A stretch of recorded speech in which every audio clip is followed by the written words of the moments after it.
I recall reading one time that poverty is like being convicted of a crime that you didn't commit.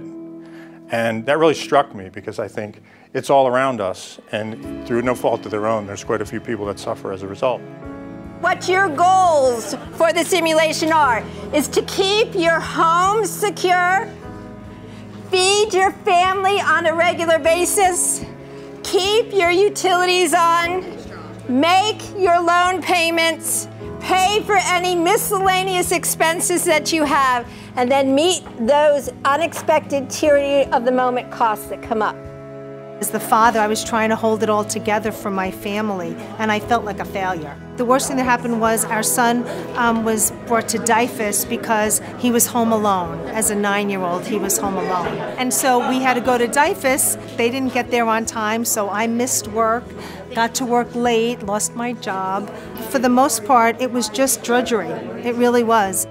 The 20-year-old had to almost play the role of like the wife. You know, she had to cash the checks, go pay the bills, go pick up the boy from school. She sacrificed college because couldn't afford the daycare for the baby. It's easy when you're role playing to kind of take it in stride, but in reality, I think I would have fallen completely apart. I was a 21-year-old male whose father was not in the home. He was arrested. I had 2 13-year-old sisters and a 3-year-old brother who I had to take care of. So I was going to college. We had our housing paid for, thankfully, by my father, who was in jail. But I had to pay for food, I had to make sure that my brother got to daycare, and I had to make sure that my 2 twin sisters were able to go to school. I'm a family worker, and for me, going back into my job, it allows me to see empathy, understanding where these families are really coming from. You need to listen. You don't know why that patient is not there. You need to listen to them.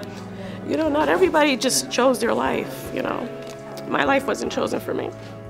In my normal life, people go out of their way to help me. At first I wondered, why wouldn't you help me?